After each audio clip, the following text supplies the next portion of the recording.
David Moses acted strangely at his sentencing this morning, appearing to fall asleep in his chair not once, but twice. It gave me the impression that he thought this was a game. There was just no expression of remorse whatsoever for his actions. Last month, a jury convicted Moses and Katila Nash of first-degree murder in the 2010 killing of 81-year-old Dorothy Sessions. She was inside her Northeast Bakersfield home cooking dinner when the teenagers broke in to burglarize the house. When she confronted them, they brutally beat her to the point of being unrecognizable. She was such a caring, she had such a gentle spirit about her. I know that if there were more people like Pauline Sessions, we wouldn't be having trials like this. Moses was on juvenile probation when he killed Sessions. Prosecutor David Wilson says Moses suffered physical, verbal, and emotional abuse growing up, leading to a lengthy criminal history, including sexually assaulting his sister, then a developmentally disabled cousin, and 7 other children while he was in a group home. While Sessions' family said they hope to one day see her again in heaven, Moses' attorney asked the judge for hope as well, in the form of a possibility for parole. To give him that hope for the next 25 years, that he may have an opportunity to be returned to society. Instead, the judge sentenced Moses to life in prison without the possibility of parole. Mr. Moses received the punishment he deserved. Frankly put, he's just a dangerous individual, and there's only one place to put him, and that's in the penitentiary for the rest of his life.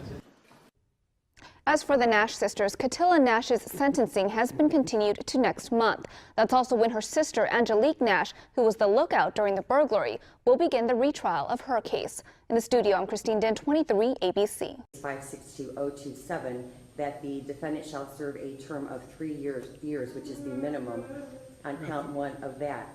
As to count 2 in that case, felonious assault, a felony of the 2nd degree, it is ordered that the defendant shall serve a term of 2 years in prison on that count. As to count 3 of that case, the robbery, which is also a felony of the 2nd degree, the court orders that the defendant shall serve a term of 2 years on that count as well.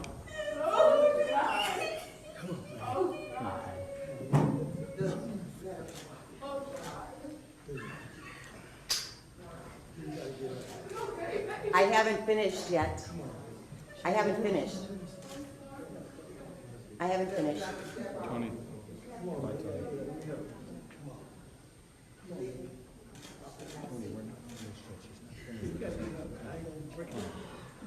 It's not as bad as you think it is. Come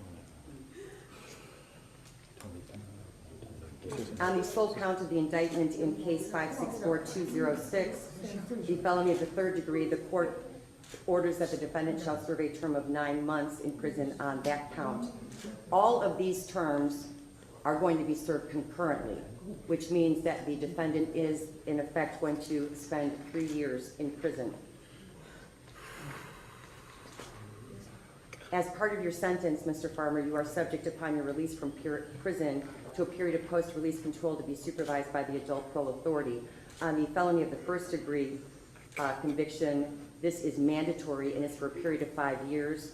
On the felony 2 convictions, that is felonious assault and robbery, this is a mandatory term and is for a period of 3 years. And on the intimidation of a crime victim, this is for a period of up to 3 years and is discretionary on the part of the adult parole authority.